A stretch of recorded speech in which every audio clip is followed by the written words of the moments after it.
Praise the Lord. ஒரே ஒரு வசனத்தை கூட காண்பித்துக் கொடுக்கிறேன். நீதிமொழிகள் 28வது அதிகாரம் 9வது வசனம். வேதத்தை கேளாதபடி தன் செவியை விலக்குனுடைய ஜபமும் அருவருப்பானதுன்னு சொல்லி இன்னைக்கு ஆண்டவர் நம்மளை பார்த்து சொல்றாருங்க.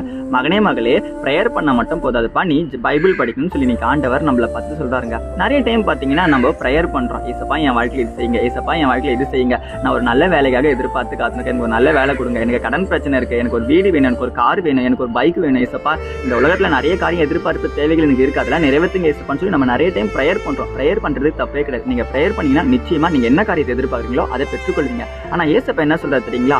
நீங்க மட்டும் என்கிட்ட பேசினா போதுமா, நானும் உங்ககிட்ட பேசணும் சொல்லி இன்னைக்கு ஆண்டவர் நம்மளை பார்த்து சொல்றாருங்க. நம்ம ப்ரேயர் பண்றது ஏசப்பா கிட்ட நம்ம பேசுறது. ஏசப்பா நம்ம கிட்ட பேசணும்னா நம்ம பைபிள் படிக்கணும். நம்ம பைபிள் படிச்சாதான் ஏசப்பா நம்ம கிட்ட பேசுவாரு. கர்த்தருக்கு சித்தமான காரியம் நம்ம லைஃப்ல நிச்சயமா நடக்கும். அது நமக்கு நடக்கணும்னா ஏசப்பா நம்ம கிட்ட பேசணும். நம்ம கிட்ட பேசணும்னா நம்ம நிச்சயமா பைபிள் படிக்கணும். பைபிள் படிச்சா மட்டும்தான் ஏசப்பா நம்ம கிட்ட பேச முடியும். ஏசப்பா என்கிட்ட பேசவே மாட்டார் நினைச்சு